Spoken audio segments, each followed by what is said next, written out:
Hey, I am still going over my games for the WTC. I reached game 5, and at this point we had just lost to the Welsh and were kicked down again in the rankings, which sucked a little bit. We knew then that it was going to be difficult getting to the podium and getting some metal back home. But we were going to give it a fight, and we were facing England 2 or 3, the other English team, because we had already faced one English team. So, and this was a team comprised of one or two of the juggers and a few other people that had gotten in, and most of the names were actually names I had noticed before in the English tournament scene, although not players that I had personally met before. So it was going to be exciting to see what the English competitive scene could deliver against us Danes. And we got a horrible table. Or maybe not. I really liked it, but some of the other players were like, "Oh no, this table is bad." We got the Finnish Forest table. So, game 5 of my WTC. So I was facing Owen Boulding, who had brought his Italians. He had double howitzers, double Cavalleria, veteran Cavalleria, double AT, light AT gun trucks, double autocannon armored cars, and 2 flamer bushes with flamethrower teams and surrender squads. Costeria or something. They're those squads that die really easily as soon as the lieutenants go away. And then he had put lieutenants in the trucks as well. And these were armored vehicles, so they were sort of a Hanomag version. I can't remember the Italian name for them. Autoblinder something, I think. Maybe. I have brought my usual, my Brits, up and Adam, 4 Gurkhas, 2 Stewards, 4 early war motorcycles, and land mattress, the works. So, this was the table. I apologize that Michael C. left a bunch of his junk on the table. But you can basically see all that's needed here. I got to choose sides, and we were playing Heartbreak Ridge. So the first objective is placed in the center. Then we roll off the sides. I got this sector here, which is what I wanted. I wanted a sector where I had a good chance of blocking line of sight for Owen's howitzers. So I really wanted that sector. I got it, and Owen then placed his objective over here. So the yellow dots are objectives. We then proceeded to deploy our stuff. Owen deployed 1 howitzer here, which had a little bit of line of sight down in my zone, not a lot, and 1 howitzer here, which had a little bit more. But combined, they did give me some clear areas of shadow where I could pie slice his howitzer and move into those shadows of the forest where I would be safe, which is what I wanted. I wanted to stick. My plan was always going to be to stick as many Gurkhas as I could in this area here, while I was defending with all the rest. My stewards, my motorcycles, my small teams, they were all going to sit on this objective and hold this objective. Why did I want to do that? Because I didn't actually plan on taking this objective. In the end, I ended up taking it. But I didn't plan on doing that. I just wanted to contest it because I knew I could play this mission as a kill point mission, because kill points count in this one. And if I could just get Owen to not get down to my objective, and I was pretty confident how, I knew that I could win this. So I knew that there was 2 ways for Owen to get down to my objective. There was the short route from these 2 forest lines down through all of this and down to my zone here. And pretty early on, when the reserves started coming in, Owen's reserves came in here. So I knew, okay, he's going to push here, which meant that I pushed my stewards in here. I countered his push. I shot and immobilized one of his AT gun trucks down here. The other one was stuck over here. And then I knew that the other potential way for him to get down to me was by moving down through all of this and coming in the back here. And there was only one set of units that could do this, his cavalry. So I knew I wanted to stop whatever push he was making through here with the Stuarts first, and then I wanted to turn them down into this forest, down into this open area, and stop whatever cavalry was coming in the other way. So that was the plan. Let's see how it worked. It worked perfectly. Perfectly. Owen did exactly what I wanted him to do. He clumped up here early on, which gave me a few shots with my multi-launcher, including some hits, by the way. And it also meant that my my medium mortar could start zeroing in on that immobilized truck that got stuck there, that he couldn't push up because he was facing a Stuart straight head on, which he couldn't take on. Next thing he did was push in via this wood line here. He tried to push some cavalry in. I pushed Gurkhas up. He didn't want to take that because I was on ambush quickly and in area terrain. It wasn't a good charge for him, so he cut out that one. He tried to come in here with but that happened later on because he kept his flamer buses back for a pretty long time, because I was always dancing right outside of 24. I knew exactly where 24 was because the center objective was on the 24-inch line. Now I wanted to stay out of that 24-inch because he had 12-inch of movement in his truck. Then he had 6 inches of movement coming out of that truck, and then 6 inches of shooting his flamethrower. So I always wanted to stay beyond the 24. I did that perfectly.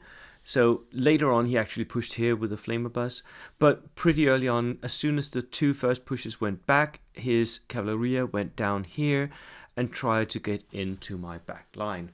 Now, what happened then was I pulled out my mule team, blocked this with the mule team so he couldn't have a straight run at my objective. He would have to do a double charge. And then I drove motorcycles into his back and started pinning him. The first thing that happened was I gave each of these cavalry units 2 pins, which meant that he actually started failing charges. And then I just kept pinning them, kept shooting, kept pinning until there were small teams. I basically killed most of these cavalry units, just shooting them down. At that point, Owen starts getting desperate. He pulls in his flamers, and his armored cars also try to make a push into the Gurkhas. One of them gets stuck here, where I just start charging it, pinning it. The other one tries to go around and come in here. That one also ends up getting quite a few pins. And Owen had one desperate chance of charging my my mule team, but he doesn't make it. Next thing that happens is my Stuart drives in and start blasting away at both his armored car and his cavalry. Now, fortunately for Owen, my Stuarts failed miserably in killing his armored cars. I took 2 or 3 shots with a main gun at the armored car over here, didn't kill it. I took 1 shot at the armored car over here, didn't kill it. And worse yet, there was one of the last of his anti-tank trucks that survived everything I threw at it all game.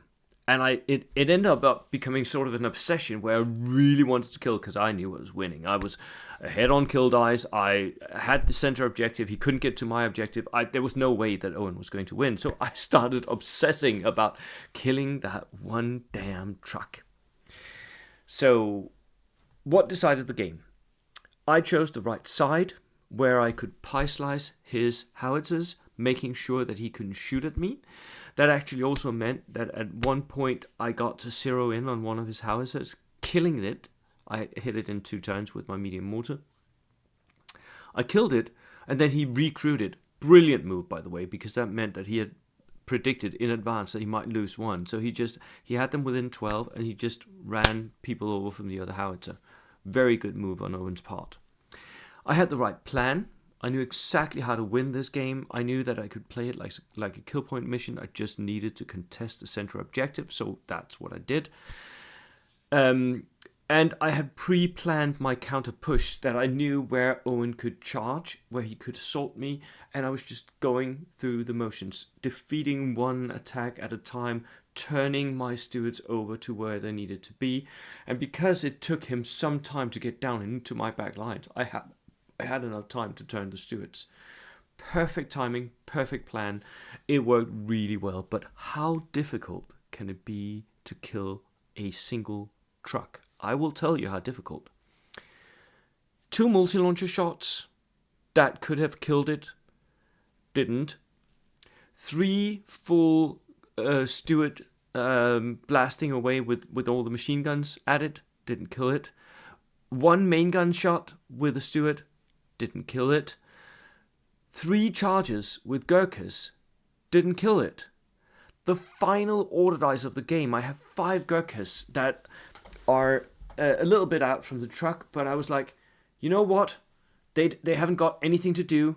They had been hit by a flamethrower earlier game, because Owen's flamethrowers came in and tried to kill me, didn't really manage, and then I countered and killed him. But those 5 Gurkhas left in that 1 unit charged and just managed to kill it on the last order dice. That was so oddly satisfying. So oddly satisfying after I had survived all of that crap going at me. And Owen and me, we joked about how he needed to remodel the truck, have them strap armored plates to the sides because it was clearly armored. It was armor 9. So yeah. Did Owen make mistakes? A little bit. He did clump up on my right, which gave me those shots with the multi-launcher, because I could see the spotter for one of his howitzers sitting there, and right behind it there was 2 of the trucks, another unit of, was that cavalry or maybe a lieutenant or something. There was extra bits down there, so I had 4 units I could shoot at just because I shot at the spotter. So he actually ended up moving the spotter at one point. He also pushed one area after another, which I feel like was a mistake. The only chance I could have seen that he had was if he could have cleared the center objective by pushing everything at the center objective and then winning there. He was never going to get down in my back line. However, had he pushed everything at my center objective, meaning 2 flamethrowers and all his armored cars, I would also have been able to push all of my stuff at the center objective. Would that have been beneficial to him? Maybe not. But it would have been at least a stand-up fight. As it was, I just defeated him in detail, defeating one attack after another. At the end, he did something which there was this brilliant move of recrewing the guns, very well done. I feel like he also made one mistake here at the end. I'll show you what he did. He had a truck left over from delivering a flamethrower up here. Now, he didn't. I had 3 motorcycles sitting down here. All of them were free, and basically all of them could make a run down and contest his objective. He didn't want that, so he drove 1 truck over here, which blocked his own howitzer from shooting, which meant that I could, without any danger, move one of my motorcycles up. I couldn't contest the objective, but at that point it didn't matter. I just ended my move next to his truck, which meant that it died at the end of the game because it was closer to me than to Owen. I feel like that was a mistake. I feel like he should have just stayed on ambush there, because there was no reason to go and move up there. I mean, I was never going to risk losing a single might have just to contest. No, I was ahead on points. He just gave me an extra point. That was it. I was already winning, so it really did not matter, and it lost him 1 extra unit. So I feel like that's a minor mistake that Owen made, but overall not anything big that he could have done differently. That if he had done this differently, he would have won the game. No, it wouldn't. So it was a brilliant game. My team won the matchup handily, so that put us back up in the middle tables, ready to fight for at least some sort of decent finish. At that point, if everything went right, we might actually land the podium still, but that would take at least some of the top tables, because there were six teams ahead of us at that point. So I think we were number 6 or 7. At least some of those needed to draw, and quite bloodily draw, like lose badly, like 2 games lost and 2 games won, something like that. So everything needed to line up perfectly if we were going to land a podium place. But we were going to fight for it, god damn it. So, and we now have the chance. I will tell you all about how that went in my next review. I'll see you then. Cheers.